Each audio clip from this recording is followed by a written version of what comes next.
మేలులతో రాబోయే కీడును జయించింది. నిజానికి ఈ మాట బైబిలులో దేవుడు కొత్త నిబంధనలో క్రైస్తవులందరినీ ఉద్దేశించి రాయించిన మాట.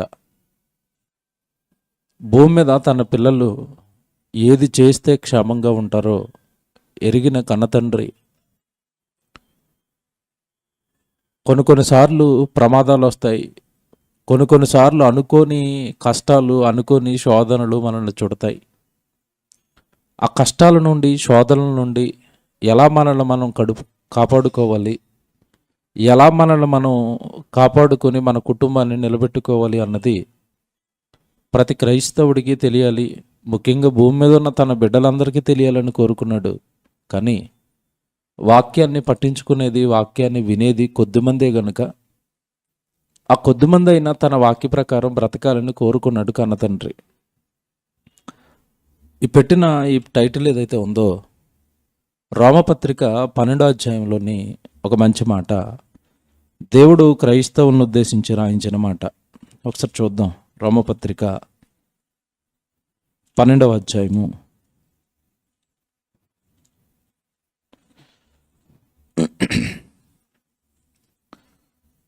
రోమపత్రిక 12వ అధ్యాయము 20వ వచనం చూద్దాం.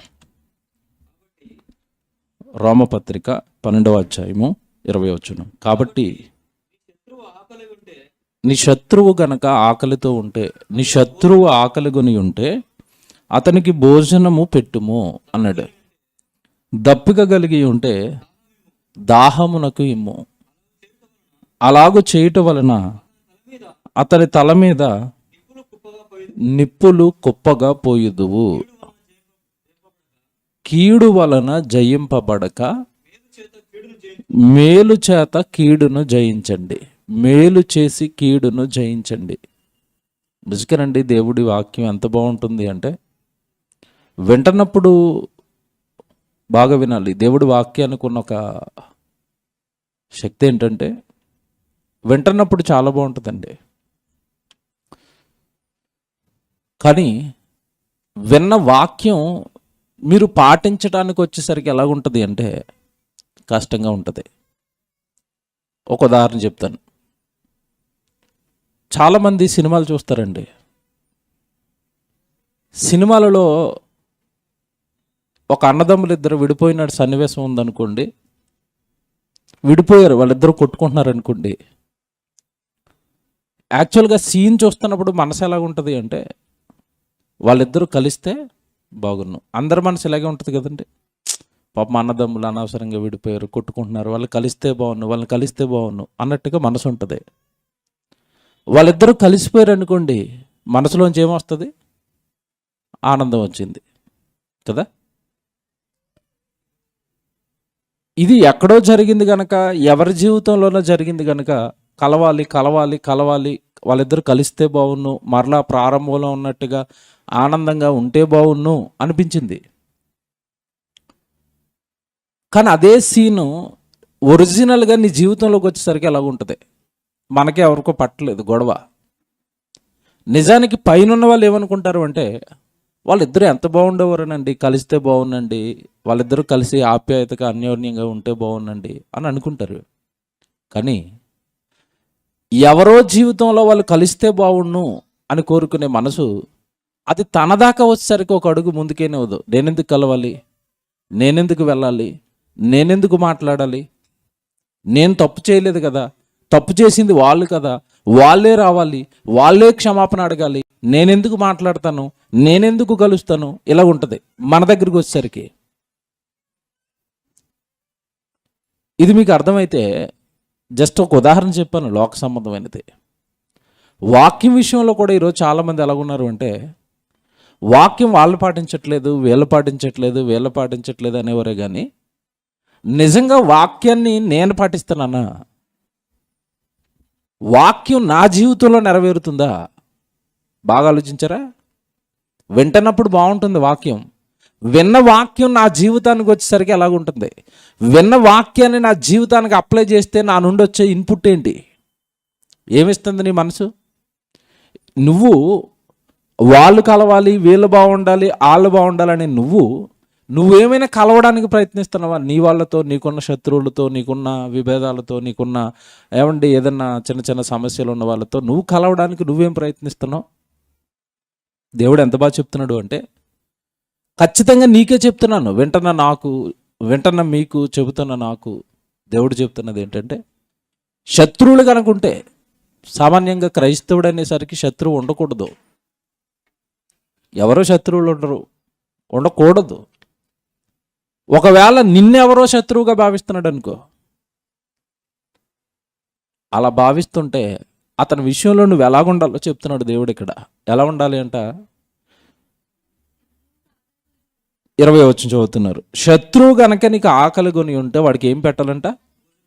అతనికి భోజనం పెట్టే. దప్పికతో ఉన్నాడా? దాహానికి ఇచ్చేయి.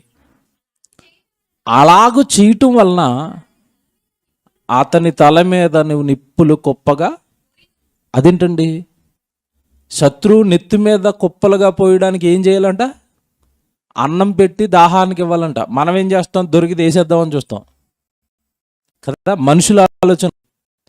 శత్రువుని పాడు చేద్దాం, శత్రువు దొరికితే నాశనం చేద్దాం, శత్రువు దొరికితే వాడిని ఏదో చేద్దామని నువ్వు అనుకుంటావు. నిజంగా నీకు వాడిని నిజంగా నువ్వు పగ తీర్చుకోవాలనుకుంటే, లేదా దేవుడు అక్షరాన నేను దేవుడు కుమారుడుగా నేను దేవుడు చెప్పింది చెయ్యాలి మనసు నీకుంటే, వాడికి ఆహారం పెట్టు, వాడికి దాహానికి. అలా ఇవ్వటం వల్ల నెత్తి మీద పోస్తాను. ఎందుకు నిప్పులు పోస్తాను అన్నవాడు తెలుసా? ఇద్దరి మధ్యలో శత్రుత్వం అనేది దేవుడికి ఇష్టం ఉండదండి. సమాధానంగా తన పిల్లలు భూమి మీద ఉండాలని కోరుకున్నాడు. అందులో మొదటడుగు నువ్వు వేసేసావు. దేవా, నువ్వు చేయమన్నావు, వాడిని క్షమించమన్నావు, ఇదిగో నేను వాడిని క్షమిస్తున్నాను, వాడికి భోజనం పెడుతున్నాను, వాడి దాహానికి ఇస్తున్నానని నువ్వు ముందు వెళ్ళిపోయి దేవుడు బిడ్డగాను వాడిని ప్రేమించావు గనక ఆ ప్రేమను బట్టి వాడు మారాడనుకోండి, వాడు క్షమించబడతాడు. మారలేదనుకోండి, నువ్వు చేసిన క్రియను బట్టి వాడి నెత్తి మీదకి ఏమొస్తుంది? శిక్ష. ఇలాగా కిందకి వెళ్ళేసరికి ఒక మాట చెప్తున్నాడు, కీడు వలన జయింపబడక మేలు చేసి కీడుని ఏం చేయాలంట? జయించాలి. మేలు చేసి కీడుని జయించాలి. మేలు చేసి కీడుని జయించాలి. మేలు చేయాలి. నిజంగానండి, ఈ రోజున్న లోకానికి పాడు చేయటం మీద ఉన్నంత ఇంట్రెస్ట్, పడగొట్టడం మీద ఉన్నంత ఇంట్రెస్ట్ నిలబెట్టడం మీద, బాగు చేయటం మీద ఉంటుందో మీరు చెప్పండి. ఒక వ్యక్తిని దేవుళ్ళో నిలబెట్టడం చాలా కష్టం అండి. కళ్ళబొల్లు కబుర్లు చెప్పి వాడిని పడగొట్టడం చాలా ఈజీ. సంఘాన్ని నిలబెట్టడం చాలా కష్టం, సంఘాన్ని కూలగొట్టడం చాలా ఈజీ. ఒక వ్యక్తి దేవుడిలో నిలబడి అన్ని లోకంలో ఉన్న సమస్యలు, లోకంలో ఉన్న శోధనలు, లోకంలో ఉన్న కష్టాలన్నీ తట్టుకుంటూ దేవుడి పనిలో నిరంతరం కొనసాగించటం అనేది చాలా కష్టం అండి. నాకు తెలుసది. సంఘాన్ని నడిపించే నాయకుడు తాను నిలబడుతూ తనకున్న శోధనలు, తనకున్న కష్టాలు, తనకున్న కన్నీళ్ళు తాను వీపు వెనక పెట్టుకుని భరించుకుంటూ మొదట తన మొహాన్ని చుట్టూ ఉన్న వాళ్ళందరికీ హ్యాపీగా, క్షేమంగా ఉన్నట్టు చూపిస్తూ తన కళ్ళ ముందు ఉన్న వాళ్ళందరినీ సాధ్యమైనంత మట్టుకు ధైర్యపరుస్తూ ముందుకు తీసుకెళ్తూ ఉంటాడు. ఈరోజు లోకం పరిస్థితి ఎలా ఉందంటే, శనివారం డాడీ గారి ప్రసంగం మీరు విన్నారో లేదో, ఇంకెవడు వాక్యం విననాయన, ఇంకెవడు వాక్యం వినే పరిస్థితి లేదు, ఎవడు మారే పరిస్థితి లేదు, వాక్యాన్ని హృదయంలోకి తీసుకునే పరిస్థితులు లేవు, తీసుకోవట్లేదు ఎవడు. మీరు జాగ్రత్త, మీరు నిలబడండి అని చెప్పగానే నాకు ఎక్కడో నిజంగానండి, బైబిల్లో చివరగా పరలోకపు తండ్రి దేవుడు కూడా అదే మనసుకు వచ్చేసాడు.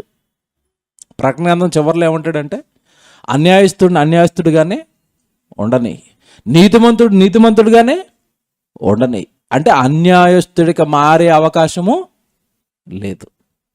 దీని అంతటికి కారణం ఏంటంటే, వాక్యం అనేది హృదయంలోకి దిగకపోవటం, పైపైన వేషధారణ భక్తి, వేషధారణ జీవితాలు.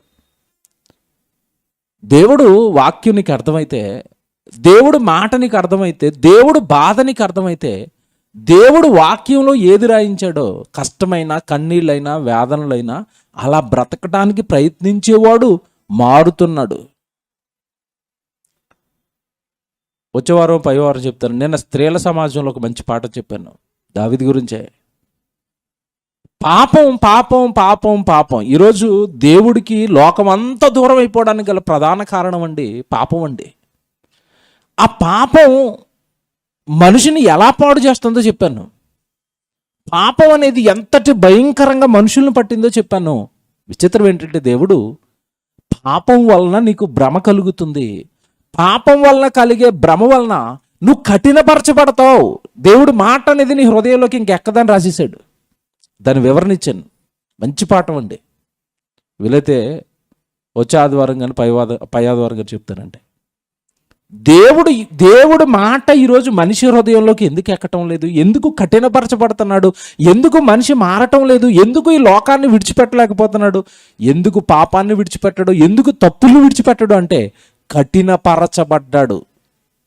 నేను చేసేది రైటే, నేను తప్పు చేసినా పర్వాలేదు, నేను చెబుతూ ఉంటాను అంతే, అవతలోడు మారాలి, ఈ మనస్తత్వానికి వచ్చాడు మనిషి. కానీ ఒక వ్యక్తి ఎలా ఉండాలో, ఒక వ్యక్తి దేవుడి మాటకి ఎంత విలువ ఇవ్వాలో, ఒక వ్యక్తి దేవుడిని ఎరిగిన వ్యక్తి ఎంత గొప్పగా ఉన్నతంగా బ్రతకాలో నిజంగా ఎన్నో వాక్యాలు ఈరోజు మనకి బైబిల్లో కనపడుతున్నా అలాంటి జీవితాలు వేళ్ల మీద దేవుడికి కనపడుతున్నాయి. కానీ బైబిల్లో ఒక స్త్రీ అండి ఈరోజు నిజంగా ఆవిడ జీవితం మనకి నేర్పే పాఠం ఉంటుంది. అసలు ఆవిడ చేసిన కార్యం మనల్ని కదిలిస్తుందండి. నిజంగా హృదయపూర్వకంగా మీరు వాక్యం వింటే మన హృదయాన్ని కదిలిస్తుందండి. ఆవిడ చేసిన కార్యం నిజంగా కుటుంబాన్ని నిలబెట్టుకోవడానికి, భర్తను కాపాడుకోవడానికి నిజంగా ఆవిడ పడిన కష్టం అంతా ఇంత కాదండి.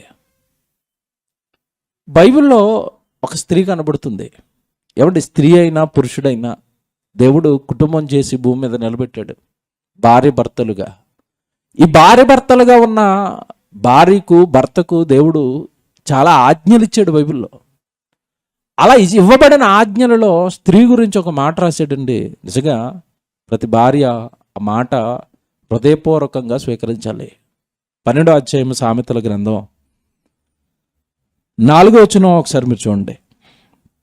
సామెతల గ్రంథం 12వ అధ్యాయము 4వ వచనం ఒకసారి మీరు చూస్తే, యోగ్యురాలు తన పెనిమిటికి కిరీటము అన్నాడు చూడండి. యోగ్యురాలు అన్నాడు చూడండి. యోగ్యురాలు అంట తన పెనిమిటికి ఎలా మారుతుందంట? కిరీటము అంటే అధికారంగా, హోదాను తెచ్చేదిగా, తన భర్తను నిలబెట్టేదిగా మారుతుందంట. ఎవరు? యోగ్యురాలు అన్నాడు చూడండి. చాలా జాగ్రత్తగా వినండి పాఠం, వాక్యం. కుటుంబం నిలబడాలి అంటే భర్తకు కొన్ని చెప్పాడు, భార్యకు కొన్ని చెప్పాడు. ఈరోజు ప్రపంచం అంతా కూడా సమాజం మారాలి అంటున్నారండి. ముందు మారాల్సింది కుటుంబం. కుటుంబంలో ఉంటున్న భార్య భర్త. ఈ కుటుంబం మారితే పక్క కుటుంబం మారుతుంది, పక్క కుటుంబం మారితే ఆ ఊరు మారుతుంది, ఊరు మారితే రాష్ట్రం మారుతుంది, రాష్ట్రం మారితే దేశం మారుతుంది. మార్పు అనేది మన దగ్గర నుంచి ప్రారంభం అవ్వాలి. దేవుడు మాటలండి జీవితంలోకి వచ్చినప్పుడు, దేవుడు మాటలు మన హృదయంలోకి వచ్చినప్పుడు, దేవుడు ఏం చెప్పాడో అలాగే నేను జీవిస్తున్నానా లేదానని ప్రతి క్షణం మన ఆత్మను, మన అనుదిన జీవితాన్ని మనం నిదానించి చెక్ చేసుకుంటున్నప్పుడు అండి వాక్య ప్రకారం జీవితం వెళుతుందా లేదా అన్నది అర్థమవుతుంది. ఎప్పుడో పాత నిబంధన కాలంలో పుట్టిందండి ఒక స్త్రీ. నిజంగా కొత్త నిబంధనలోకి వచ్చేసాం. యేసుప్రభు మనకి ఇన్ని మాటలు చెప్పాడు. స్త్రీలు అలాగ ఉండాలి, పురుషులు ఇలా ఉండాలి, కుటుంబాన్ని నిలబెట్టుకోవాలి, ఎన్నో వాక్యాలు విన్న ఇప్పుడు మనం ఎక్కడో కుటుంబాలనేవి ఒడిదుడుకులు అవుతూనే ఉంటాయండి. కుటుంబాలనేవి కింద మీద పళ్ళు వేస్తూనే ఉంటాయి. కానీ ఎక్కడో పాత నిబంధనలో పుట్టిందండి ఈవిడ. బైబిల్ చరిత్రలో చాలా సందర్భాలండి, మీరు బైబిల్ బాగా చదవండి, భార్యల పేర్లు ఎక్కువగా చెప్పడండి. కయ్యూను భార్య పేరు చెప్పాడా? చెప్పలేదు. లోతు భార్య పేరు చెప్పాడా? చెప్పలేదు. భార్యల పేర్లు చెప్పడానికి కూడా ఇష్టపడ్డండి చాలా సందర్భాల్లో. బైబిల్లో దేవుడు భార్యల పేరు కూడా చెప్పడం. కానీ కొంతమంది భార్యలు మాత్రం దేవుడిని ఆకట్టుకున్నారు, కొంతమంది స్త్రీలు మాత్రం దేవుడు మనసుకు నచ్చారండి. వాళ్ళ పేర్లు, వాళ్ళ జీవితాలు, వాళ్ళ జరిగించిన కార్యాలు కూడా బైబిల్లో రాయించి పెట్టాడండి. దావీదు కష్టాలలో ఉన్న కాలం అది. జాగ్రత్తగా వినండి. ఈవిడ ఎంత గొప్ప పని చేసిందో, ఒక మేలుతో తనకు రాబోయే కీడును, లేదంటే తన కుటుంబానికి రాబోయే కీడును ఎంత గొప్పగా జయించిందో ఒక స్త్రీ. ఆవిడ పేరండి అబీగయిలు అని ఉంటుంది బైబిల్లో. బైబిల్ బాగా చదివే వాళ్ళకి అర్థమవుతుంది. అబీగయిలు ఆవిడ పేరు. ఆవిడ భర్త పేరు నాబాలు. పేర్లు గుర్తుపెట్టుకోండి. పేర్లేంటి? అబీగయిలు ఆ స్త్రీ పేరు. ఏమండి, ఆ రోజు యూదులకి ఏ పేరు పెట్టినా పేరుకు ఒక అర్థం ఉంటుంది. అబీగయిలు అంటే అర్థం ఏంటో తెలుసా? సంతోషాస్పదం అని అర్థం. అబీగయిలు అన్న పేరుకి ఆనందానికి కారకురాలు అన్న అర్థాన్ని వచ్చే పేరండి అది. భర్త పేరు ఏమని చెప్పాను? నాబాలు. వీడి పేరుకి అర్థం ఏంటో తెలుసా? బుద్ధిహీనుడు అని అర్థం. ఆపోజిట్లో మ్యాచ్ అయ్యారు చూడండి వీళ్ళిద్దరు. ఆవిడ పేరులోనే ఏముంది? సంతోషం, ఆనందం. ఇతనెవరు? బుద్ధిహీనుడు, మూర్ఖుడు, గర్వాంధుడు. వీళ్ళిద్దరూ ఒకటయ్యారండి. ఈ కుటుంబం అయింది. ఇతడు బాగా ఆస్తిపరుడు. ఈ కుటుంబానికి ఆస్తి ఉందండి, బాగా డబ్బు ఉంది. చాలా గొర్రెలు, చాలా మేకలు. అబ్బో, ఆ రోజు అవే కదండి ఆస్తులు. చాలా పెద్ద సంపద ఉంది వీళ్ళకి. వీళ్ళ జీవితంలో ఒక సంఘటన జరిగింది. దావీదు అప్పటికి కష్టాల్లో ఉన్నాడు, కన్నీళ్ళలో ఉన్నాడు. పాపం కొండల్లో, గుట్టల్లో, కాపురాలు, అడవుల్లో జరిగిస్తున్నాడు. దావీదు జీవితం బాగోలేదు అప్పటికి. కానీ దావీదు దేవుడి వలన అభిషేకించబడి ఆ కష్టాలు పడుతున్నాడు. దేవుని సేవకుడుగా, దైవజనుడిగా కష్టాలు పడుతున్నాడు. ఆ కష్టాలు పడుతున్న కాలంలో ఈ అబీగయిలు, నాబాలు, ఈ కుటుంబం ఏదైతే ఉందో, ఈ కుటుంబానికి దగ్గరలో అడవుల్లో మరి దావీదు కాపురం చేస్తున్నాడు. వీడికున్న గొర్రెలు, మేకలు అడవికి తీసుకెళ్ళినప్పుడు దావీదుతో పాటు ఉన్న తన పని వాళ్ళు చాలా సహాయం చేశారు. ఎందుకంటే అడవులు అనేసరికి గొర్రెలను ఎత్తుకుపోవటం, మేకలను ఎత్తుకుపోవటం, సంపద నాశనం అయిపోవటం, లేదంటే శత్రువులు వచ్చి ఈరోజు బ్యాంకులో ఏటీఎంలో డబ్బులు ఎలా దొంగతనం చేస్తున్నారో ఆ రోజు మేకల్ని, ఈ గొర్రెల్ని ఎత్తుకుపోయేవారు దొంగలు. అలాంటి ఏ కష్టం రాకుండా దావీదు ఈ కుటుంబానికి రక్షగా నిలబడ్డాడు. అలా నిలబడిన దావీదు ఒక్కానొక రోజు దావీదుకి కాస్త కష్టం వచ్చింది. దావీదు కాస్త తను తెచ్చుకున్న అడవిలో ఉంటున్నాడు కదండి, తిండి పదార్థాలు అయిపోయాయి. వీడి దగ్గరికి పంపించాడు. మనం సహాయం చేసాం కదా నాబాలుకి, ఆ కుటుంబానికి. మనం కష్టపడి పని చేసాం కదా, వాళ్ళకి ఉపకారం చేసాం కదా, వాళ్ళు డబ్బున్న వాళ్ళు కదా, ఆస్తున్న వాళ్ళు కదా, కాస్త ఆహారం ఇమ్మనండి, సాయం ఇమ్మనండి అని దావీదు దగ్గరున్న తన పని వాళ్ళని నాబాలు దగ్గరికి పంపించాడు. జాగ్రత్తగా వినండి. కుటుంబం అనేది ఎంత కమిట్మెంట్తో ఉందో కుటుంబం పట్ల ఈ స్త్రీ, వచ్చిన కష్టం నుండి, వచ్చిన వేదన నుండి నిజంగా కుటుంబాన్ని ఎంత గొప్పగా తప్పించిందో, అలాగే ఎదురుగ్గా ఉన్న దావీదులో, ఎదురుగ్గా ఉన్న దైవజనుల్లో ఎంత గొప్పతనాన్ని ఈ స్త్రీ చూసిందో మీరు ఆశ్చర్యపోతారండి. సమూయేలు మొదటి గ్రంథం చూద్దాం. వెళ్ళి 25వ అధ్యాయము జాగ్రత్తగా చూడండి. సమూయేలు మొదటి గ్రంథం 25వ అధ్యాయము. అందరూ ఒకసారి బైబిల్ చూడండి. 2వ వచనం చూడండి. సమూయేలు మొదటి గ్రంథం 25వ అధ్యాయము 2వ వచనం. కర్మేలులోని మాయోను నందు ఆస్తి గలవాడొకడు కాపురం ఉండెను. వీడికి దేవుడిచ్చిన హెడ్లైనే ముందుకు ఏమిచ్చేసాడు? వాడికి ఏముందంట? ఆస్తి. ఆస్తి ఉందంటే ఆటోమేటిక్గా ఏమొస్తుంది చెప్పండి? గర్వం. ఆస్తి ఉందంటే ఆటోమేటిక్గా ఏమొస్తుందంటే పొగరు.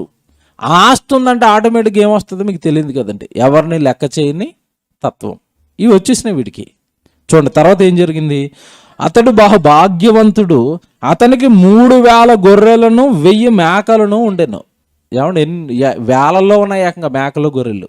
రైట్. తర్వాత అతడు కర్మేలులో తన గొర్రెల బొచ్చు కత్తిరించుటకే పోయి ఉండెను. అతని పేరు నాబాలు, అతని భార్య పేరు అబీగయిలు. ఇదండి కుటుంబం. ఓకే, జాగ్రత్తగా వినండి. తర్వాత ఈ స్త్రీ బుద్ధి గలదై రోపసి అయి ఉండెను. ఎవడికి ఏముందని రాసేశాడు దేవుడు? సుబుద్ధి కలిగినది. దేవుడు ఎవరి పట్లైనా ఒక సాక్ష్యం ఇచ్చాడు అంటే అది చిన్న మాట కాదండి, ఊరకనే ఇవ్వడు. ఈమె సుబుద్ధి కలిగినది, సుబుద్ధి కలిగినది, సుబుద్ధి కలిగినది. దేవుడు రాయించాడు ఆవిడ గురించి. మంచి బుద్ధి కలిగిన అమ్మాయికి మూర్ఖుడైన భర్త, మంచి బుద్ధి కలిగిన అమ్మాయికి గర్వాంధుడైన భర్త. చూడండి ఎలా ఉందో. ఇలాగా మీరు చదువుకుంటూ వెళ్ళిపోతేనండి, అయితే చర్యలను బట్టి చూడగా నాబాలు మోటువాడును దుర్మార్గుడనై ఉండెను, అతడు కాలేబు సంతతివాడు. ఏమండి, భార్య గురించి సాక్ష్యం ఇచ్చేశాడు, భర్త గురించి సాక్ష్యం ఇచ్చేశాడు దేవుడు. మొదటగానే ఇంట్రడక్షన్ అనమాట ఇది. కుటుంబం గురించి ఇంట్రడక్షన్ ఇది. ఏమిచ్చాడు చెప్పండి? బాగా కుటుంబానికి డబ్బు ఉంది, భార్య మంచిది, భర్త చెడ్డవాడు. ఇంట్రడక్షన్ అయింది ఇప్పుడు కుటుంబం గురించి. ఏమండి, ఇక్కడ మీరు ఒక మాట గమనించారో లేదో, దేనిని బట్టి వీడు దుర్మార్గుడు అని నేను డిసైడ్ చేశానంటే, దేనిని బట్టి అన్నాడు అక్కడ? చర్యలను బట్టి. దేవుడు దేనిని బట్టి తీర్పు తీరుస్తాడు? నువ్వు చేసే పనులను బట్టే నువ్వు మంచివాడువో చెడ్డవాడువో తెలుస్తుంది. కానీ మనిషి ఎలా మారిపోయాడంటే ఈరోజు మాటలతో మోసం చేయటం. మాటలేమో ప్రేమగా ఉంటాయి, చర్యలేమో అన్నీ నాశనం చేసే ఉంటాయి. చాలా దారుణం అండి. అసలు మనుషులను చూస్తుంటే ఒక్కొక్కసారి ప్రార్థన చేసి, దేవా ఏలే గారు చేశారు చూసారా ప్రార్థన, నా వల్ల కాదు నాయన, ఇంక నేను వచ్చేస్తాను నీ దగ్గరికి, నా ప్రాణం తీసేయండి అన్నట్టు చూశారు. అలాగ వస్తుందండి ఒక్కొక్కసారి విసుపు. ప్రేమతో మాట్లాడుతున్నట్టుగా మాట్లాడతారండి, పక్కన చేసేవన్నీ చేస్తూ ఉంటారు. విరోధంగా, పడగొట్టే విధంగా, బాధ పెట్టే విధంగా, మనుషులను దూరం చేసే విధంగా వెనకాల మాట్లాడుతూ ఉంటారు, ముందు మాత్రం ప్రేమగా. అందుకే దేవుడు నీ మాటలను బట్టి తీర్పు తీర్చేవాడు కాదు, నీ మాటలను బట్టి నువ్వు మంచివాడు అని డిసైడ్ చేసేవాడు కాదు. దేనిని బట్టి అంట? చర్యలు నీ పనులను బట్టి డిసైడ్ అయిపోద్ది, మంచోడివా చెడ్డోడివా. ఇక్కడ చర్యలను బట్టి చూడగా నాబాలు మోటువాడును దుర్మార్గుడిగా నాకు కనబడ్డాడు. అయిపోయింది. ఇది కుటుంబం ఇంట్రడక్షన్. ఇప్పుడు దావీదు ఆ బొచ్చు కత్తిరించే పనిలో ఉన్నాడని వీడు తెలిసింది. తన పని వాళ్ళని, కొద్దిమందిని, దావీదు పని వాళ్ళను పంపించాడు నాబాలు దగ్గరికి. కొంచెం ఆహారం అయిపోయింది, మేము ఒకప్పుడు నీకు సాయం చేశాం కదా, ఒకప్పుడు నువ్వు గొర్రెలు మేపడానికి వచ్చినప్పుడు నా పని వాళ్ళు నీకు ఉపకారం చేశారు కదా, ఆ ఉపకారాన్ని బట్టి కాస్త నాకు, మా పరిస్థితి బాగోలేదు, అరణ్యంలో ఉన్నాం, తినడానికి తిండి లేదు, కాస్త ఏమైనా సాయం చేయి నాబాలు అని పంపించాడు. ఏమండి, ఎంతటి దుర్మార్గుడైనా అవతల ఉన్నవాడు ఆకలితో ఉన్నాడు అనడానికి అన్న వెంటనే హృదయం అనేది ఏమవుతుంది? స్పందిస్తుంది. పోనీ అక్కడ దావీదు ఊరకనే అడగట్లేదు వీడిని, నీకు సాయం చేశాంగా, నీకు ఉపకారం చేశాంగా, ఆ ఉపకారాన్ని పెట్టి చిన్న సాయం చెయ్యి అని దావీదు అడిగాడు. అస్సలండి వీడు ఎంతటి దుర్మార్గంగా మాట్లాడాడు అంటే, పోనీ సాయం చేయమని దావీదు పలికినప్పుడు అండి, నేను చెయ్యను, వెళ్ళిపో అంటే అయిపోవును అలా అనకుండా, బాగా వినండి, దేవుడు ఏ ఏ విషయాలను సీరియస్గా తీసుకుంటాడో చెప్తున్నాడు. సంఘం జాగ్రత్తగా వినాలి, వాక్యం వెంటనే మీరు అంతా జాగ్రత్తగా వినాలి. మన జీవితంలో మనం ఏదైనా చేయొచ్చు కానండి, దేవుడి కొరకు పనిచేస్తున్న వాడిని, దేవుడి కొరకు కష్టపడుతున్న వాడిని అవమానించకూడదు. ఎందుకు ఈ మాట చెప్తున్నానో చివరిలో మీకు అర్థమవుతుంది. అవమానించటం, అతడి గౌరవాన్ని తీసేయటం, అతడికి భిన్నంగా మాట్లాడడం అనేది ఎంతటి ప్రమాదం అంటే, అది ఆ దైవజనుడైనా మర్చిపోతాడేమో కానీ దైవజనుడిని దూషించినా అవమానించినా ఎవరు మర్చిపోరు అంటే దేవుడు మర్చిపోడు. అదేనండి ఈ స్టోరీ.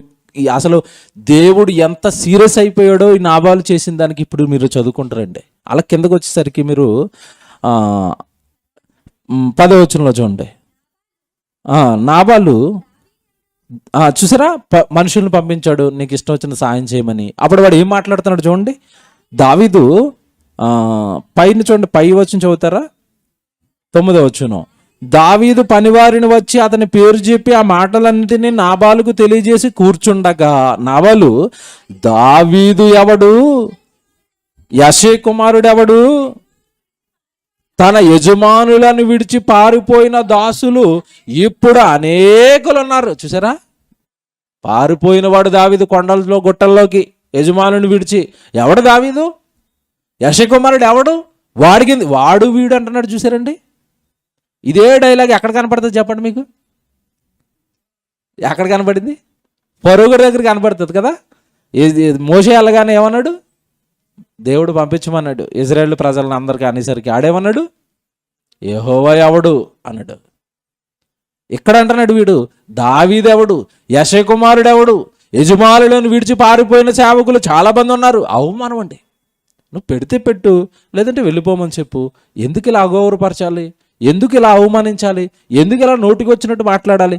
ఇది చాలా సీరియస్గా తీసుకున్నాడు దేవుడు, చాలా సీరియస్గా తీసుకున్నాడండి. పాపం ఆ అవమాన భారంతో తిరిగి వెళ్ళిపోయారండి పనోళ్ళు. తిరిగి వెళ్ళిపోయి దావీదుకి చెప్పారు, నాయన నువ్వు పంపించేవాడు మంచోడు కాదు, మొరటవాడు, మమ్మల్ని చాలా అవమానించాడు.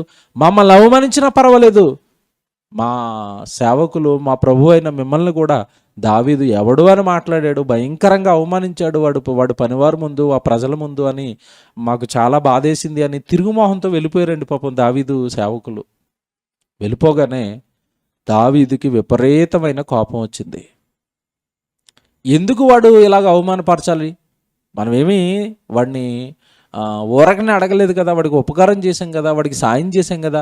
మనం అడుగుతున్నది చిన్న సహాయం కదా, చిన్న మేలు కదా మనం అడుగుతున్నది. దీనికి కూడా ఎంతగా మరి రియాక్ట్ అయిపోవాలా? దీనికి ఎంతగా అవమానపరచాలా? చాలామందికి అండి మనం పొందుతున్న ఉపకారం యొక్క విలువ తెలియదండి. మనం పొందుతున్న ఉపకారం యొక్క విలువ తెలీదు. జాగ్రత్తగా వినండి. ఈరోజు భూమి మీదండి మనుషులకు జరిగే మేలుల్లో అత్యంత గొప్ప మేలు మనకు ఎవరైనా చేస్తున్నారు అంటే వాక్యం వినిపించడమే మనకు చేస్తున్న గొప్ప మేలండి. వాక్యం వినిపించటం మన జీవితాలను, మన ఆత్మీయ జీవితాలను దేవుళ్ళో నిలబెట్టడం కంటే అసలు భూమి మీద గొప్పదంటూ ఏమీ లేదు. ఎందుకు తండ్రి గారిని ప్రేమిస్తాం మేము? ఎందుకు మిగతా దైవ సేవకులను ప్రేమిస్తాం? ఎందుకు వాళ్ళకి లోబడి మేముంటాము అంటే నిజంగా వాళ్ళు పంచారు వాక్యాన్ని, ఈరోజు నిలబెట్టారు.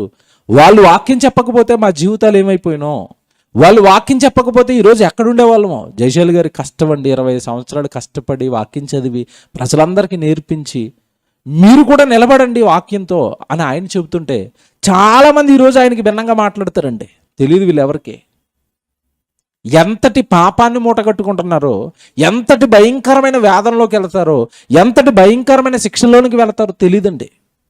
ఇక్కడ వీడికి అర్థం కాలేదు, కానీ వీడేం చేస్తున్నాడో భార్యకి అర్థమైంది. భార్య గురించి దేవుడు ఏమని సాక్ష్యం ఇచ్చాడు? సుబుద్ధి కలిగిన భార్య. బుద్ధి ఉన్నవాడికి అంటే అన్నీ అర్థమవుతాయి, బుద్ధి లేని వాడికి ఏమీ అర్థం కాదు. వీడు మోటువాడు. దావీదేంటో, దావీదు కష్టమేంటో, దావీదు ఎందుకు అరణ్యంలో పడి తిరుగుతున్నాడో, ఇదేమో అతని బ్యాక్గ్రౌండ్ హిస్టరీ ఏమి తెలియకుండా నోటుకొచ్చింది వాగేశాడు. పారిపోయిన వాడికి నేను ఇచ్చేదేంటి? ఎవడు దావీదు? ఎవడు యెషై కుమారుడు? చూసారా పొగరండి. దావీదు సేవకులు వెళ్ళిపోయారు. దావీదు సేవకులు వెళ్ళిపోయి దావీదుకి చెప్పగానే దావీదు ఒక మాట అన్నాడండి. ఏంటి ఇంత అవమానపరిచాడా? మనం జస్ట్ చిన్న సహాయం అడిగినందుకు. రెడీ అవ్వండి అందరూ అన్నాడు. దేనికి? యుద్ధానికి. తీయండి కత్తులు ధరించండి. వెళ్ళి నాబాలు కుటుంబాన్ని, నాబాలులో కుటుంబంలో ఉన్న ప్రతి మగబిడ్డని ఏమండి కండలుగా నరికి రావాలి. ఇక నేను డిసైడ్ అయిపోయాను, తీయండి యుద్ధానికి. ఎందుకు అవమానపరచాలి? లేదు అంటే లేదు అని చెప్పాలి. ఇంత దౌర్భాగ్యంగా మాట్లాడతాడా? రెడీ అవ్వండి యుద్ధానికి అన్నాడు. ఈ విషయం అలా నెమ్మదిగా ఎవరి దగ్గరికి చేరింది అంటే నాబాలు భార్య అయిన అబీగయిల్ దగ్గరికి చేరింది. పని వాళ్ళలో ఒకడు, ఈ అబీగయిలు నాబాలు ఇంట్లో పనివాడు ఒకడు వచ్చి అబీగయిల్తో చెప్తాడు, అమ్మా దావీదులాగా ఉపకారం కోసం మన దగ్గరికి తన పని వాళ్ళని పంపించాడు. మన యజమానుడు మూర్ఖుడు, కఠినంగా మాట్లాడతాడు. వీడికి మాట్లాడడం కూడా రాదు. వచ్చిన వాళ్ళని అవమానపరిచి వెళ్ళిపోయాడు. దావీదు ఉగ్రుడై, దావీదు ఇప్పుడు ఉగ్ర రూపంతో మన మీదకి యుద్ధానికి రాబోతున్నాడు. దావీదు గనక కత్తి పట్టాడా, యుద్ధ సూర్యులు ఎదురుగా వెళితేనే రోజుకు 10,000 మందిని లేపేస్తాడు దావీదు. అంతటి దావీదుకు కోపాన్ని రేపాడు నీ భర్త. రాబోతుంది కీడు, పోతాం మనం, మన కుటుంబాలు అన్నీ లేపేస్తాడు. పని వాళ్ళు కాదు ఎవ్వరు మన కుటుంబంలో నిలబడరు. దావీదు యుద్ధానికి వస్తే అయిపోయింది మన పని, ఇక మన యజమానుని బట్టి అని కష్టం. రాబోతున్న కీడును ముందుగా గుర్తించిన ఆ పనివాడు భార్యతో చెప్పాడు, వస్తున్నాడు దావీదు యుద్ధానికి అనగానే ఎవడు వెంటనే నిజంగానండి వాడు ఒక మాట అంటాడండి. నిజంగా మాట ఎంత బాగుంటుంది అంటే 16 వచనం చూడండి, 16 వచనం అండి. సమూయేలు మొదటి గ్రంథం 25:16. మేము గొర్రెలను కాయుచున్నంతసేపు వారు రాత్రింపగళ్ళు మా చుట్టూ ప్రాకారముగా ఉండిరి. చూసారా, వాళ్ళు ఎంతో సాయం చేశారమ్మా మనకి. మన సంపద, మన గొర్రెలు, మన మేకలు పాడైపోకుండా, నాశనం అయిపోకుండా ఒకప్పుడు వాళ్ళు మనకి మేలు చేశారు. వాళ్ళు ఎంత బాగా మాట్లాడుతున్నాడు చూడండి. పనివాడుకున్న బుద్ధి కూడా అండి యజమానుడికి లేదండి. ఎంత బాగా మాట్లాడుతున్నాడు చూడండి. మేము గొర్రెలను కాయుచున్నంతసేపు వారు రాత్రింపగళ్ళు మా చుట్టూ ప్రాకారముగా ఉండిరి. అయితే మన యజమానునికి అతని ఇంటికి వారందరికీ వారు కీడు చేయ నిశ్చయించి ఉన్నారు గనుక. చూసారా, ఇప్పుడు నీవు చేయవలసిన దానిని బహు జాగ్రత్తగా ఆలోచించుము. మన యజమానుడు బహు పనికి మాలిన వాడు, ఎవరిని తనతో మాట్లాడనీయడని నీకెందుకు మొరపెడతానంటేనమ్మా, మన యజమానుడు ఎలా అంటాడు?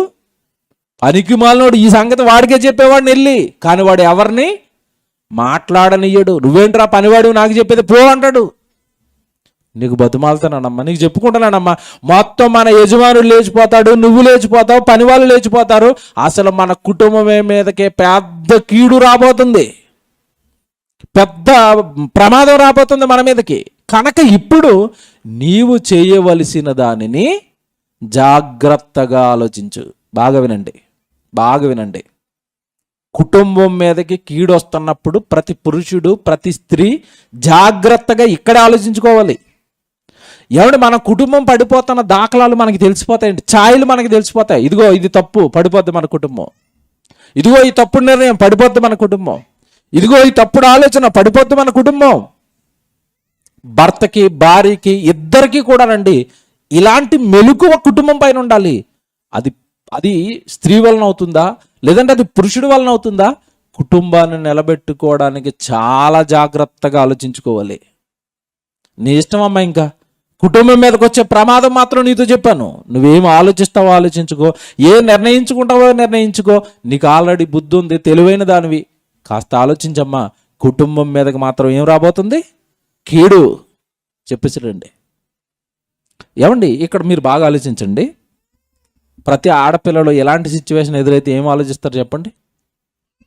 ఆడపిల్లలకి మీరు ఆలోచించండి. మీ కుటుంబం మీదకి ఎలాంటి కీడు వస్తుందంటే మీరు ఏం ఆలోచిస్తారు? మేమేం చేస్తామండి, మేము ఎవరమే? స్త్రీలమే, ఆడపిల్లలమే. మా వల్ల ఏమవుతుంది? ఆయనే అలాగున్నప్పుడు మరి ఏం జరుగుతుందో జరగనివ్వండి. ఏం జరిగినా యెహోవా. అంతేనా? పెద్ద భక్తిపరులు మనం. ఏం చేసినా ఎవరు చేయాలి? మనమేం చెయ్యం, మనమేం అడుగులేయం. అసలు మనకు సంబంధం లేనట్టుగా నేను ప్రార్థన చేస్తాను. ప్రార్థనేనా చేయమన్నాడు? ఏం చేయమని చెప్పలేదా? ఏం నిర్ణయాలు తీసుకోమని చెప్పలేదా?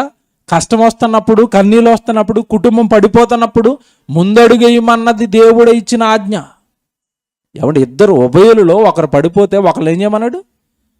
తిరిగి లేపమన్నాడు. ఆ పనిచ్చాడు, బాగు చేసుకునే పనిచ్చాడు, కుటుంబాన్ని నిలబెట్టుకునే పనిచ్చాడు. అంతా ఆయనే చేస్తాడు, ఆయన ఇష్టం, నాకేం తెలియదు. ఇది అవదండి దేవుళ్ళో.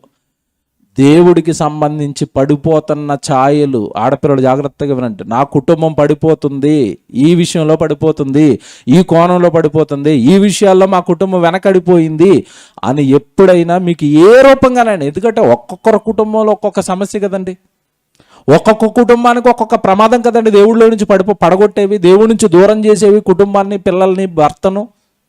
ప్రతి భార్య ఆలోచించాలి, ఎక్కడ తప్పు జరుగుతుంది, ఎక్కడ తేడా జరుగుతుంది, ఎక్కడ కరెక్ట్గా అవ్వట్లేదు. నీ ఇష్టమమ్మా, పనుడు అంటున్నాడు, నీ ఇష్టమమ్మా, నువ్వు ఆలోచించుకో, నువ్వేం చేస్తావో, నువ్వు ఆలోచించుకో, నువ్వు ఇంకేం చేస్తావా అన్నాడు. యాక్షన్లోకి దిగింది వెంటనే. లోపలికి పోయి యెహోవా మరి ఆయన నా మీదకి రాకూడదు. ఎవరు? దావీదు. మమ్మల్ని చంపకూడదు, నువ్వే మధ్యలో అడ్డొచ్చేయాలి, నువ్వే దావీదుని ఆపేయాలి అంటుందా? చాలా మందికి ఇదోటి బాగా అర్థమైంది. ప్రార్థన చేయండి, ప్రార్థన చేయండి, ప్రార్థన. మీరు వీళ్ళు ఏం చేయరు, అంతా ఎవరు చేయాలి? అదేంటది? నీ ప్రయత్నం నువ్వు చెయ్యి, ప్రయత్నానికి సహాయం దేవుడిని అడుగు. మళ్ళా చెప్తున్నాను, ఇది చాలా మంది మిస్ అవుతున్నారు ఇక్కడే. నువ్వు వచ్చిన సమస్యను తీర్చడానికి నీ ప్రయత్నం నువ్వు చెయ్యి. ఆ ప్రయత్నానికి సహాయం ఎవరిని అడగాలి? దేవుణ్ణి అడగాలి. అంతే తప్ప నేను ఇంట్లో కూర్చుంటాను అన్ని నువ్వే చేయండి, ఆయనకేం పని? ఎంతమందికి చేయాలి ఇలాగా? ఒకరా ఇద్దరా? భూమి మీద కోట్ల మంది. పని చెయ్యి, పనికి సహాయం అడుగు దేవుణ్ణి. జరుగు ముందుకి, వెళ్ళు ముందుకి. అవునా? ఇంత జరిగిందా? వస్తున్నాడా దావీదు నా మీదకి? సరే నేను చేస్తాను. ఇప్పుడు ఏం చేసిందో తెలుసండి? ఆశ్చర్యం అండి నిజంగా. ఈవిడ ధైర్య సాహసాల ఆశ్చర్యం, ఈవిడ తీసుకున్న నిర్ణయం ఆశ్చర్యం, ఈవిడ కుటుంబాన్ని కాపాడుకున్న విధానం ఆశ్చర్యం అండి. కీడొస్తుందా నా మీదకి? నేను జయిస్తాను. దేనితో? ప్రకటన గ్రంథం మీరు క్షమించండి, రోమపత్రిక మీరు చదువుకున్నారు ఇందాక. మేలు చేత కీడుని ఏం చేయొచ్చు? జయించవచ్చు. అప్లై చేసింది ఆ రెఫరెన్స్, అప్లై చేసింది ఆ వాక్యం. ఎక్కడొచ్చింది ఆ వాక్యం? ఎక్కడో కొత్త నిబంధనలో రోమపత్రికలో మనకొచ్చింది. ఇది రాకమునిపి ఆ జీవితంలో, ఆవిడ జీవితంలో ఆ వాక్యాన్ని పాటించింది. మా మీదకి కీడు వస్తుందా, నేను మేలు చేసి దాన్ని ఆపుతాను. ఏంటి మేలు? వెంటనేనండి పనులకు ఆర్డర్లు వేసింది. ధనవంతురాలు, భాగ్యవంతురాలు కదండి. ఇప్పుడు యజమానుడి తర్వాత యజమానురాలు కదండి. ఆ హక్కు ఉంది కదండి. ఆ హక్కుతో ఆవిడ తీసుకున్న నిర్ణయం ఏంటో తెలుసా? వెంటనే దావీదుకండి మంచి విందును సిద్ధం చేసేసింది. ఏం చేస్తుందో చూడండి ఒకసారి. వచనం చెప్పండి. 18వ వచనం అండి. 18వ వచనం అందరు బైబిల్ చూడండి. 18వ వచనంలో, అందుకు అబిగయీలు నాబాలుతో ఏమియో చెప్పక, అడలేం చేయండి ఏంటంట? నాబాలుతో ఏమియో చెప్పక, ఏమి చెప్పకుండా. ఎందుకంటే వీడి వల్లనే కీడొచ్చింది. వీడు చెప్పినా వినేవాడు అంటే విననివాడు. చెప్పేం ఉపయోగం? నేను చేయాల్సింది ఏదో నా ప్రయత్నం నేను చేస్తానని ప్రయత్నిస్తుంది. నాబాలుతో ఏమియో చెప్పక త్వరపడి 200 రొట్టెలను, 2 ద్రాక్షారసపు తిత్తులను, వండిన 5 గొర్రెల మాంసమును, 5 మానికల వేచిన ధాన్యమును, 100 ద్రాక్ష గలలను, 200 అంజూరపు అడలను గార్ధబోల మీద వేయించి, అంటే గాడిదల మీదకి ఎక్కించింది. ఎంత ఎక్కించింది ఆహారం? ఎన్ని రొట్టెలు అంట? ఎంతసేపు పడుతుంది చెప్పండి చేయడానికి? 2 చపాతీలు చేయమంటే మానవులు గంట సేపు ఇంట్లో సామాన్లు డకా డకా డకా డకా సౌండ్లు వస్తూనే ఉంటాయి. 2 చపాతీలు నైట్ తినడానికి. ఎన్ని చేసింది చపాతీలు? రొట్టెలు 200 రొట్టెలు అంటే ఏకంగా 200 రొట్టెలు. ఇంకా అక్కడ మాంసం ఎంత? 5 గొర్రెల మాంసం. 5 గొర్రెలు నరికింది, మాంసం వండించింది, రొట్టెలు చేయించింది, ద్రాక్షారసపు తిత్తులంట, ద్రాక్షారసం డ్రింక్. ఆ తర్వాత ఇంకా చూడండి కిందకి 5 మానికలు వేచిన ధాన్యం అనగా స్నాక్స్. ఎంత సిద్ధం చేస్తుందండి విందు. ఇవన్నీ చేయించి ఏమండి మళ్ళా ఫ్రూట్స్, అంజూరపు పండ్లు ఇవన్నీ చేయించేసి గాడిదల మీద ఎక్కించింది. పదండి మీరు. ఎవరికి ఎదురుగ్గా పామంటుంది? దావీదు వస్తున్నాడు కదా మన మీద యుద్ధానికి, మీరు పదండి, నేను వస్తున్నాను మీ వెనక, మీరు పదండి. పంపించిందండి. వచ్చేసారు, దావీదును కనుగొన్నారు. దావీదు మీరు ముందుగా వెళ్ళండి అన్నది, వెళ్ళిపోతున్నారు. వచ్చేసాడండి దావీదు.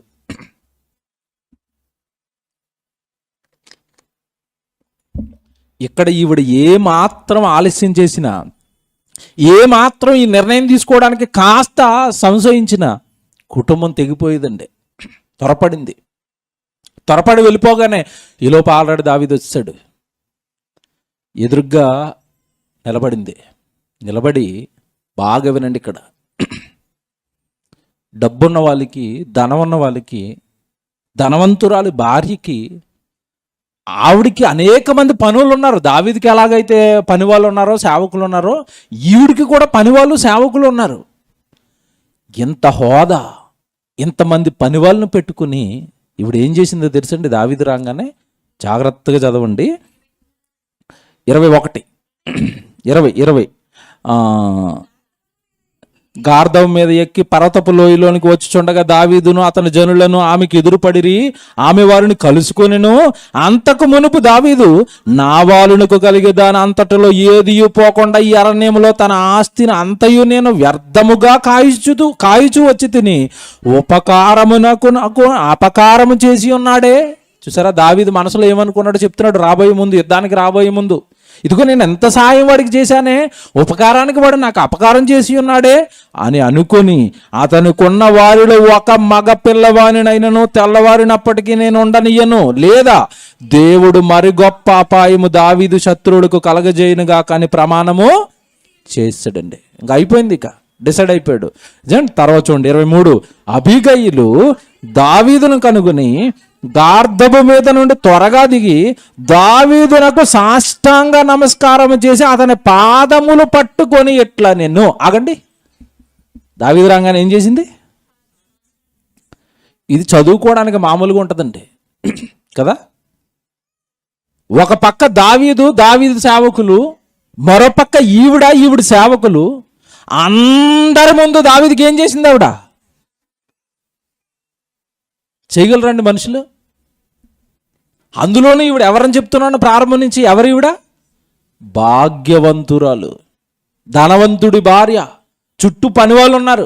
మా పనివాళ్ళ ముందు నేను సాష్టాంగ నమస్కారం చేస్తే నా పరువు ఎక్కడ పోతుందో, నేనేంటి నమస్కారం చేయడం ఏంటి? మా ఆయన మీదకి యుద్ధానికి వస్తున్నాడా? ఆ దావీదుకి నేటి సేవకులు ఉన్నది, మాకు కూడా సేవకులు ఉన్నారు, అరే మీరు కూడా కత్తులు తీయండి రేసేద్దాం దావీదుని అన్నదా? అంటుందా? రాజీ, లోబడదాం. వస్తున్న దావీదుకు పాదాల మీద సాష్టాంగ నమస్కారం చేస్తుందంట అందరి ముందు. ఎంత తగ్గింపు గుణం ఉండాలండి! అందరి ముందు ఒక పరాయి పురుషుడు పాదాల మీద పడి మమ్మల్ని క్షమించు ప్రభు అనాలి అంటే ఎంత తగ్గింపు ఉండాలి, ఎంత ఏమండి వినయం ఉండాలి. చిన్న మాట అండి ఇది. సాష్టాంగ నమస్కారం అందరి ముందు. నేను పదే చిన్న మాట కాదు. మనం ఎవరి దగ్గరికన్నా వెళ్ళి తప్పు చేసి కూడా, అన్న నేను తప్పు చేశానన్న, సారీ అన్న అనడానికే మనసు రాదు. నోటి మాటగా నన్ను క్షమించు అనడానికే మనసు రాదండి చాలామందికి. తప్పుల మీద తప్పులు, ఆ తప్పులను తప్పించుకోవడానికి ఇంకో తప్పు, ఆ తప్పును తప్పించుకోవడానికి ఇంకో అబద్ధం. అయ్యో, ఎవడి నోట చూడండి అబద్ధాలు. ఒక దాని నుంచి తప్పించుకోవడం ఇంకో అబద్ధం, దాని నుంచి తప్పించుకోవడం ఇంకొక అబద్ధం. ఆడు బ్రతుకంతా అబద్ధాలే. అంతే తప్ప ఒక తప్పు చేసినప్పుడు తప్పు చేశాను నేను, క్షమించండి, చేయనండి, ఆ మనసు వస్తుందా? ఏమండి ఇక్కడ ఇంకోటి చెప్పనా, ఈవిడు సుబుద్ధి కలిగిన భార్య అని లేదా సుబుద్ధి కలిగిన స్త్రీ అని దేవుడు ఎందుకు అన్నాడు తెలుసా? అసలు ఈవిడ తప్పు చేసిందా, భర్త తప్పు చేశాడా? అతను తప్పు చేస్తే ఈవిడ సాష్టాంగ నమస్కారం చేస్తాను చూడండి. ఈవిడ వెళ్ళింది చూడండి ఎదురు. భర్త పోయినా నేను పోయినట్టే, భర్త పరువు పోయినా నేను పోయినట్టే, నా కుటుంబం పోయినా నేను పోయినట్టే. కాపాడుకోవాలి కుటుంబాన్ని. తప్పు చేశాడు నా వాడు, మంచివాడు కాదు, ఆ వాడు తప్పుకు పక్షాన నేను వెళ్ళాలి ఎదురు. సాష్టాంగ నమస్కారం చేసిందండి. ఇక్కడ ఈవిడలో మనం గుర్తించగలిగిన ఇంకో గొప్ప క్వాలిటీ ఏంటంటే తగ్గింపు. అంతకంటే ఎక్కువగా ఈవిడ ఏం చేసింది? ఎందుకు దావీదు పాదాలు పట్టుకుంది అంటే, దావీదును దేవుడు నియమించిన దైవజనుడు అని నమ్మింది. అమ్మో, ఇశ్రాయేళ్ల పక్షాన గోలియాతును చంపిన ఆయన, అతనికి మేము ఎదురెళ్ళటమా? అతనికి ఎదురెళ్ళి మేము నిలబట్టమా? అమ్మో, దైవజనుడికి మేము ఎదురెళ్ళకూడదు. భర్తలో లేనిది ఈవిడలో కనబడుతుంది చూడండి. భర్తలో లేని తగ్గింపు ఈవిడలో కనబడుతుంది. దైవజనుడిగా గుర్తించింది దావీదుని, సాష్టాంగ నమస్కారం చేసింది. ఏమని అడుగుతా తెలుసండి? నిజంగా ఆ మాటలు చూస్తేనండి, మీరు 24 వచనం చూడండి ఏమంటుందో. ఎవండి, నా ఏలిన వాడా అంటుంది. ఎక్కడున్నాడు దావీదు అప్పటికి ఏలడానికి? ఎక్కడున్నాడండి? అరణ్యంలో ఉండి తినడానికి తిండి లేని వ్యక్తిని ఏమంటుంది ఈవిడ ఎదురుగ్గా వచ్చి? నా ఏలినవాడా. ఏం దావీదు మా ఆయన మీదకి వస్తున్నావంట అన్నదా? మాకున్న ఆస్తి ఎక్కడ, అడుగు తింటాను నువ్వెక్కడ అరణ్యంలో, ఏం అంటుందా? డబ్బులు కొలమానం కాదండి. దావీదుని ఎవరు నిలబెట్టారు? దేవుడు. ఈరోజు చాలామంది విలువ దేన్ని బట్టిస్తారు? డబ్బుంటే, ఆస్తి ఉంటే, కారులోంచి దిగితే కదా, సూట్లు వేస్తే. ఇక్కడ ఆవిడ దావీదు దైవజనుడు. ప్రస్తుతానికి కష్టాల్లో ఉండొచ్చు గాక, ప్రస్తుతానికి ఆకలితో ఉండొచ్చు గాక, దేవుడు నిలబెట్టిన దైవజనుడు. నా ఏలినవాడా. చూసండి ఏమంటుంది చూడండి ఆవిడ 24 వచనంలో, నా ఏలినవాడా ఈ దోషము నాదని ఎంచుము. అబ్బా, ఈ దోషము నాదని ఎంచుము, ఈ తప్పు నేను చేశానని ఎంచుకో, కాస్త మన్నించయ్యా, కాస్త క్షమించయ్యా. సరే భాష ఎలా ఉంది చూసారా? ఈ దోషము నాదని ఎంచుము, నీ దాసురాలైన నన్ను మాట్లాడనిమ్ము, నీ దాసురాలైన నేను చెప్పు మాటలను కాస్త ప్లీజ్ నాకు మాట్లాడడానికి అవకాశం ఇవ్వండి. దావీదు గారు, ఏ క్రైస్తవుల్లోనైనా ఇంత తగ్గింపు చూస్తామండి? క్రీస్తు వచ్చి తగ్గింపు నేర్పించినా ఏ క్రైస్తవుల్లోకి ఇంత తగ్గింపు రాలేదు. ఏమండి, యేసుక్రీస్తుల వారు పుట్టక మునిపే పాత నిబంధన కాలంలో, రాజుల కాలంలో ఆస్తిపరురాలుగా ఉండి డబ్బుండి ఇంటి నిండా, ఏంటండి నిజంగా ఆవిడలో కనబడుతున్నది తగ్గింపు? ఇది ఎవరిలో ఉంటుందో వాళ్ళకి దేవుడు బాగా నచ్చుతాడు. ఈవిడ చాలా బాగా నచ్చింది. అసలు ఆవిడ తీసుకున్న నిర్ణయం దేవుడిని అబ్బురపరిచింది. ఆవిడ మాట్లాడుతున్న మాటలు దైవజనుడికి ఎదురుగా నా కొడుక్కి ఎంత విలువేస్తుందో. ఇంతకేనండి విషయం ఏంటో తెలుసా? చివరికి ఈవిడ మొక్కునందుకు, ఈవిడ సాష్టాంగపడ్డందుకు, ఈ దోషం నాదని ఎంచి నన్ను నా భర్తను క్షమించు, నా కుటుంబాన్ని విడిచిపెట్టానందుకు దేవుడి దావీదు కుటుంబాన్ని విడిచిపెట్టాడు. ఏం చేయలేదండి దావీదు.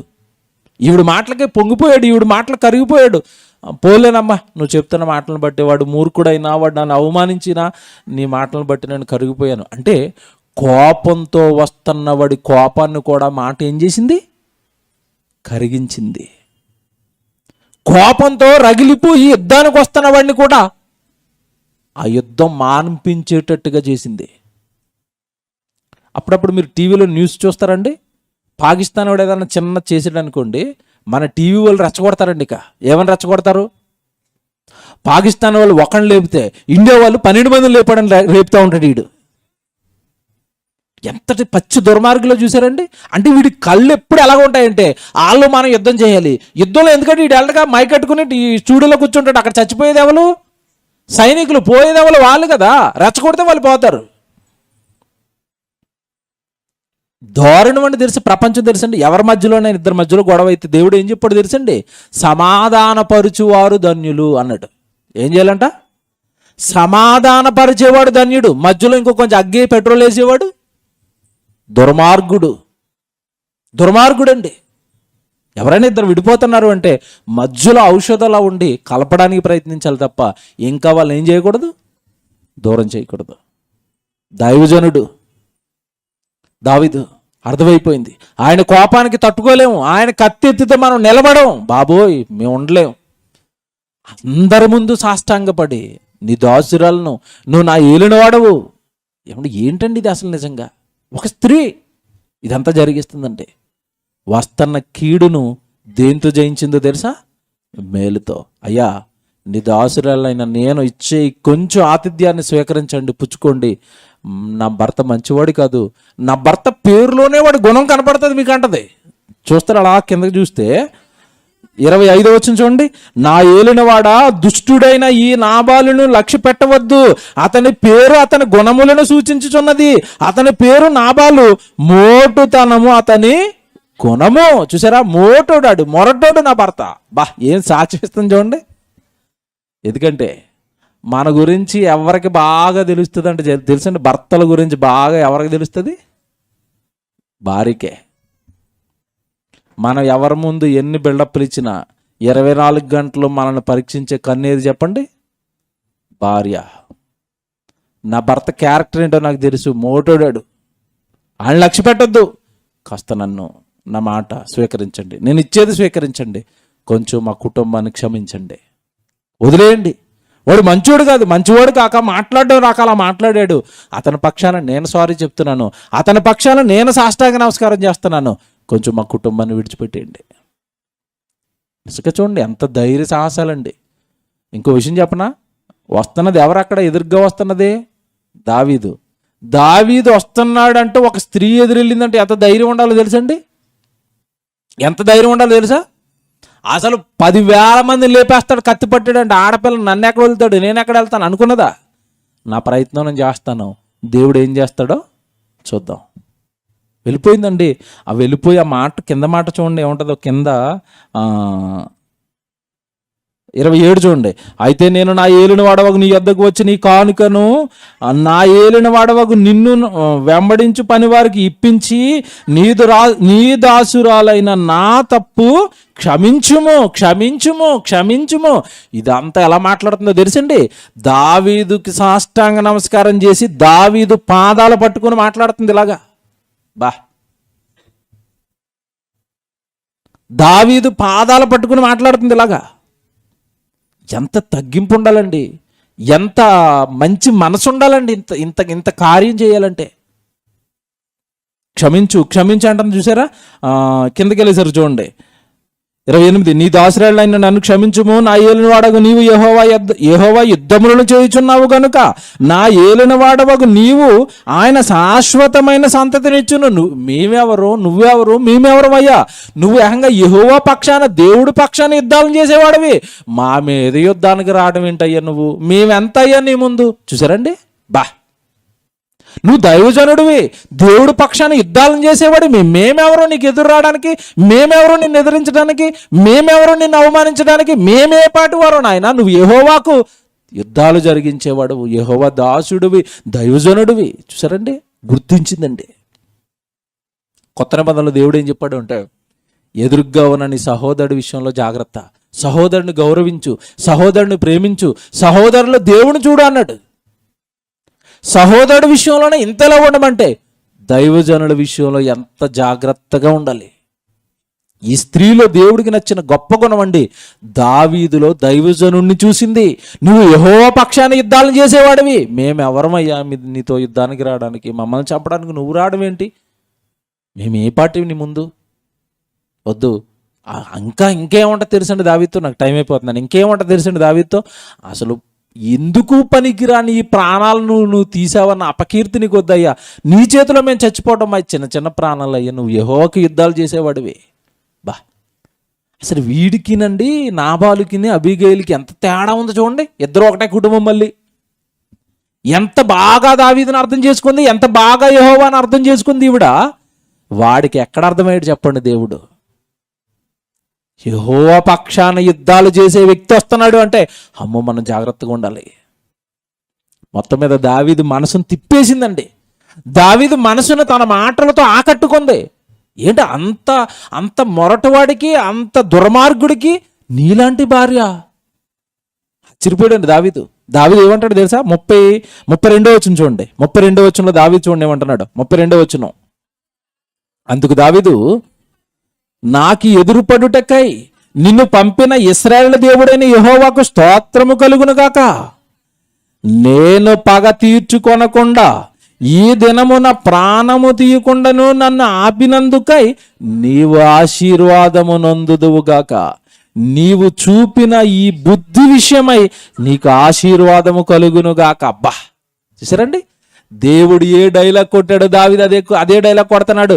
ఏం బుద్ధి చూపించావమ్మా? నా శత్రువుని చంపకుండా ఈ కార్యాన్ని నువ్వు ఆపడానికి దేవుడు నిన్ను నియమించాడు. దేవుడే నిన్ను నాకు ఎదురుగా పంపించాడు. నీకేం వస్తుందని దీవిస్తున్నాడు? చంపడానికి వచ్చినోడు ఏమి చెల్లిపోతున్నాడు వెనక్కి? దేనిని బట్టి చెప్పండి? బుద్ధి ఎప్పుడు వస్తుంది? బుద్ధి ఎప్పుడు బాగుపడుతుంది చెప్పండి వాక్య ప్రకారం? బుద్ధి జ్ఞానముల సర్వ సంపదలు ఆయన యందు గుప్తములై ఉన్నవి. ఎవరు? యేసు ప్రభు అర్థమైతే, యేసు ప్రభు జీవితం అర్థమైతే, ఆయన మాటలు అర్థమైతే నీకు బుద్ధి వస్తుంది. మనకు బుద్ధి వస్తుందండి. బుద్ధి చాలామంది అప్పుడప్పుడు మాట్లాడుతున్నారు, ఏమంటే మనిషి మంచోడనండి, బుద్ధి మంచిది కదండి అంటారు. అంటే అర్థం ఏంటి? చూడడానికి బాగానే ఉంటాడు, బుద్ధి మాత్రం బాగోదు. నీ బుద్ధి విషయమై దేవుడు నిన్ను ఆశీర్వదించును గాక. ఏమన్నాడు దావీదు? అదేగా చివరి మాట. ఏమన్నాడు? నన్ను ఆపినందుకై నీవు ఆశీర్వాదం నొందుదువు గాక. నీవు చూపిన బుద్ధి విషయమై నీకు ఆశీర్వాదము కలుగుగాక. ఏం బుద్ధి చూపించావమ్మా? ఏం బుద్ధమ్మా? ఏం ఆలోచనమ్మా? నన్ను ఆపడానికి ఆహార పదార్థాలను వండుకుని వచ్చి నా పాదాల మీద పడి ఏమంటే భర్త పక్షాన నువ్వు నన్ను క్షమించు అని అడుగుతున్నావంటే నువ్వు బుద్ధిమంతురాలివి. నువ్వు చూపిన ఈ బుద్ధి నీకేమిస్తుంది అంటున్నాడు? ఆశీర్వాదం. దైవజనుడు ఆశీర్వాదం ఊరకనే పోదండి. కాపాడింది ఈవిడ్ని. ఎలా కాపాడిందో తెలుసా? దావీదు ఈవిడ చూపించిన కాళ్ళు పట్టుకోవటం, క్షమించటం, దెబ్బతో కరిగిపోయాడండి. దావీదు ఆశీర్వదించి వెనక్కి వెళ్ళిపోయాడండి. విషయం తెలుసా?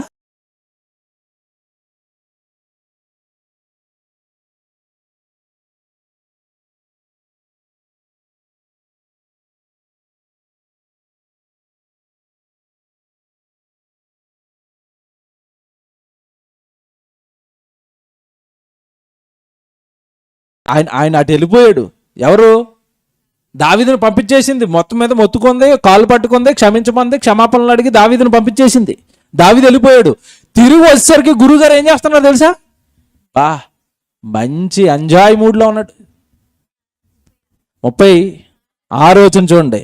అబీగయిలు తిరిగి నాబాలు నద్దకు రాగా రాజు విందు చేసినట్లు అతడు ఇంటిలో విందు చేసి త్రాగుచు బహు సంతోషించుచు మత్తుడుగా పడి ఉండెను గనుక తెల్లవారు వరకు ఆమె అతనితో కొద్ది గొప్ప మరి ఏమీ చెప్పక ఊరకుండాను. ఆ టైంలో చెప్తే ఏమెక్కుతుంది? ఎక్కడున్నాడు గురువుగారు? ఫుల్గా మందు, ఎంజాయ్, పార్టీలో ఉన్నాడు. ఇంక వీడికి ఏం చెప్పినా వేస్ట్ అనుకుంది. సైలెంట్గా పడుకుంది. తెల్లవారు లేచాడు. తెల్లవారు లేవగానే చెప్పింది. గుండె కిందకి జారింది అడికి. ఏడు దావీదు వచ్చాడు, నా మీద కత్తట్టుకుని వచ్చాడు. నేను వెళ్ళకపోతే రాత్రికి రాత్రే మందుతో పాటు నువ్వు కూడా పటాస్ అన్నదంతే ఆవిడ. పోయేవాడు వాటి నుంచి అంటే ఆ కింద అంట చూడండి. ఆవిడ ఉదయమున నాబాలునకు ఉత్తరం మత్తు తగ్గి ఉన్నప్పుడు అతని భార్య అతనితో ఆ సంగతులను తెలియజెప్పక భయము చేత అతని గుండె పగిలెను, అతని రాతి వలె బిగుసుకొని పోయిను. 10 దినములైన తర్వాత యెహోవా నాబాలును మొత్తగా అతడు చూసారండి. దావీదు వదిలేశాడు, దేవుడు వదిలేడా?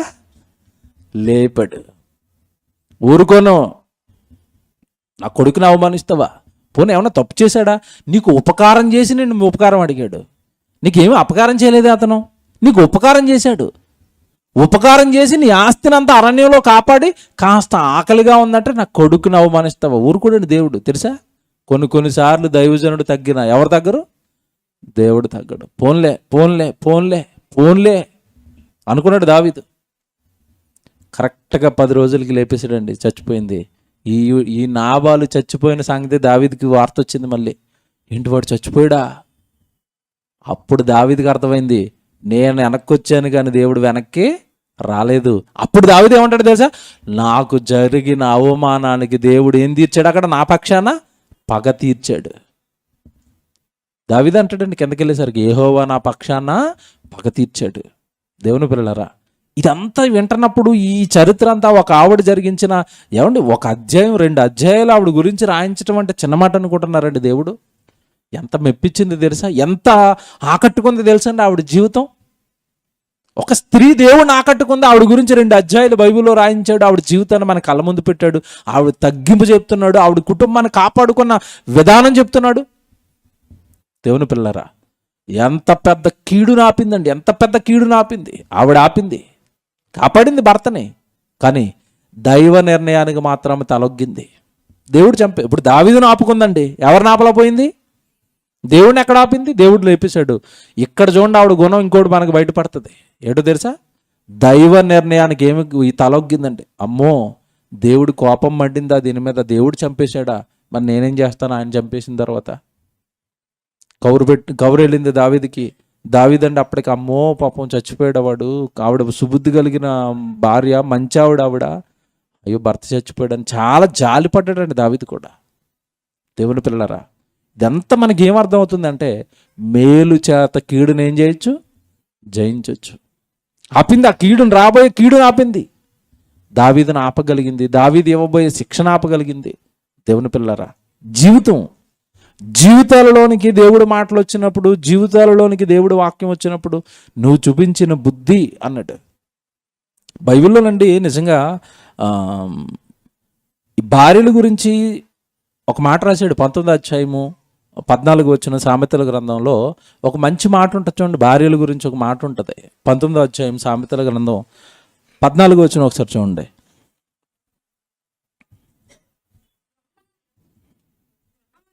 గృహమును విత్తమును పితరులిచ్చిన స్వాస్థ్యము, సుబుద్ధి కలిగిన భార్య యెహోవా యొక్క దానము అన్నట్టు చూడండి. ఏమంటే అక్కడ గృహమును విత్తమును, విత్తము అనగానే ఆస్తి, సంపద, ఇవన్నీ ఎవరిస్తారంట? పితరుల నుంచి వస్తుంది కదా. ఆస్తులు మనకి మా తాతగారిదండి, మా ముత్తాతగారిదండి అని చెప్పుకుంటాంగా. గృహము విత్తము ఎవరిస్తారు? పితరులు ఇస్తారు. వాళ్ళ పరంపరగా వాళ్ళు ఉన్న ఆస్తులన్నీ మనకు వస్తాయి. కానీ కింద ఒక మాట చెప్పాడు, ఆస్తులు సంపదలు పితరులు ఇస్తారేమో, కానీ సుబుద్ధి కలిగిన భార్య యెహోవా నీకు ఇచ్చిన దానం. బా, దేవుడు దానం చేశాడు మంచి భార్య నీకు, సుబుద్ధి కలిగిన భార్య అన్నాడు. ఏమండి, సుబుద్ధి కలిగిన భార్య ఎవరు? ఇప్పుడు అబిగైలు గురించి ఏం చెప్పాడు ప్రారంభంలోనే? అబిగైలు సుబుద్ధి కలిగినది అన్నాడు. చూడండి, బా, దేవుని పిల్లారా, అంతటి మంచి భార్యను దేవుడు దానంగా వాడికిస్తే వాడి జీవితాన్ని త్రాగుతూ తింటూ గర్వాంధుడై దేవుడికి లోబడని వాడై దేవుడు నిలబెట్టిన దైవజనుడి మీదకే తిరగబడి వాడి జీవితం అలాగ అంతమైపోయిందండి ఆ రోజు. కానీ దేవుణ్ణి ఎరిగింది, దేవుడు మనసు ఎరిగింది, మేలు చేసి కీడుని ఆవిడ ఏం చేసింది? ఆ రోజు జయించుకుంది. కుటుంబాన్ని కాపాడుకోవాలన్న ప్రయత్నం చేసింది. ఒక స్త్రీగా ఆవిడ చూపించిన ధైర్య సాహసాలండి ఈరోజు మనకి ఒక గొప్ప పాఠం. అసలు కొరింథీ పత్రికలో మీరు చదువుకున్నారుగా, భార్య భర్తల గురించి దేవుడు చెప్పిన మాటలు. కొరింథీ పత్రికలు ఏమన్నాడు? మీరు వాక్యపట్నం చదివించారు చూడ, ఆ మాట చూడండి. కొరింథీలకు రాసిన మొదటి పత్రిక 7వ అధ్యాయము 13-14 చూడండి. మరియు ఏ స్త్రీకైనను అవిశ్వాసి అయిన భర్తయుండి ఆమెతో కాపురం చేయడానికి ఇష్టపడని ఎడల ఆమె అతను ఏం చేయకూడదు? వదిలిపెట్టేయకూడదు. వీడు అవిశ్వాసి కదా, వీడు లోబట్టం లేదు కదా, వీడు మాట విండ కదా అని వాడిని ఏం చేయకూడదంట?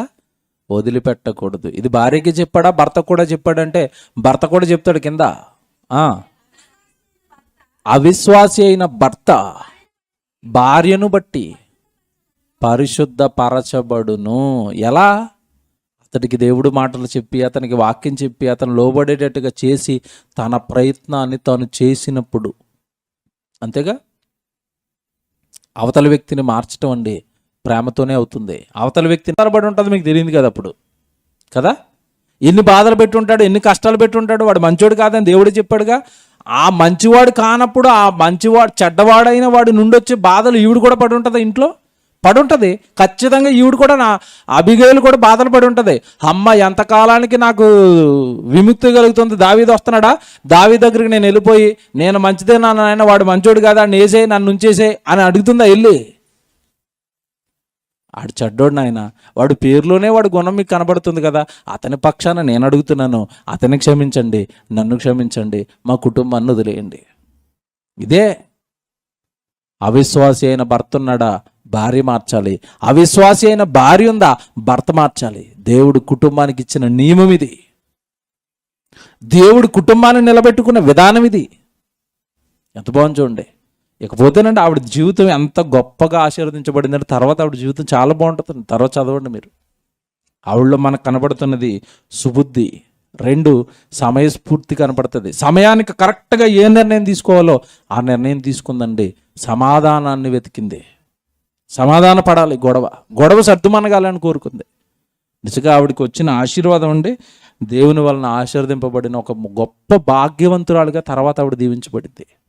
దేవుని పిల్లలారా, ఏమి నేర్పుతుంది ఆవిడ అంటే, మేలు చేత కీడును ఏం చేయొచ్చు? జయించవచ్చు. నేను స్త్రీని కదా, నేనేం చేస్తాను, భర్త మంచోడు కదా, నన్ను హింసిస్తున్నాడు, పోతే పోనవాడిని చెడ్డోడే కదా, ఇలాగ ఆవిడ ఆలోచించలేదండి. ఆవిడ గుణం, ఆవిడ బుద్ధి దేవుడిని ప్రేరేపించింది. ఆవిడ గురించి బైబిల్లో దేవుడు రాయించి పెట్టాడు. కనుక మనం మన బుద్ధి విషయమే మనం ఎప్పుడు జాగ్రత్తగా ఉండాలండి. వాక్య ప్రకారమైన బుద్ధేనా, మాట్లాడుతున్న మాట మీదే మనం నిలబడుతున్నామా, చేస్తున్న చేష్టకి మాట్లాడుతున్న మాటకు మ్యాచ్ అవుతుందా? ప్రతి క్షణం ప్రతిసారి మన జీవితాన్ని మనం వాక్యంతో ఏం చేయాలి? పరీక్షించుకోవాలి. ఇలా భర్తను కాపాడుకున్న భార్యలు ఉంటారు, భార్యలను కాపాడుకున్న భర్తలు ఉంటారు బైబిల్లో. కానీ ఈరోజు కుటుంబాలు చూడండి, ఎవరి మధ్యలో నాకు ఆప్యాయత లేదు. నా కుటుంబం నిలబడాలి, నా కుటుంబం అంతా దేవుడిలో కొనసాగాలి, నా కుటుంబం నిలబడి మరొక కుటుంబాన్ని దేవుడి వైపు నడిపించాలి, ఎప్పుడు ఈ ఆలోచనలతో ఉండాలి. వాక్యం మనల్ని కదిలించారండి. ప్రతిసారి అదే చెప్తాను. నేను ఎవరికి పర్సనల్ కౌన్సిలింగ్లు ఇవ్వను. ఎవరికి పర్సనల్గా ఫోన్ చేసి మీరు అలా చేయండి ఇలా చేయండి ఏమి సలహాలు ఇవ్వను. నిన్ను కదిలించాల్సింది, నిన్ను పనిలో పెట్టాల్సింది ఏది చెప్పండి? వాక్యం. అదే నిన్ను కదిలించినప్పుడు నా సొంత మాటలు నిన్ను ఎంతకాలం నిలబెడితే దేవుళ్ళో? నేను రమ్మన్నంతకాలం వస్తావు, నేను వద్దన్న తర్వాత పోతావు. నేను అంతకి పర్సనల్గా ఎవరికి ఫోన్లు చేయను, పర్సనల్ పనులు ఎవరికి చెప్పను. మిమ్మల్ని వాక్యం కదిలించాలి, మిమ్మల్ని వాక్యం దేవుళ్ళో నిలబెట్టాలి. ఆ వాక్యం నేను దేవుడి కొరకు బ్రతకాలని నిన్ను ప్రేరేపించాలి తప్ప వాక్యమే ప్రేరేపించినప్పుడు, వాక్యమే నిన్ను కదిలించినప్పుడు సొంత మాటలు ఏం కదిలిస్తాయి? సొంత మాటలు ఎంతకాలం నిలబెడతాయి? కనుక వాక్యాన్ని గుండెల నిండా నింపుకుందాం, వాక్య ప్రకారం దేవుడి కొరకు బ్రతుకుదాం.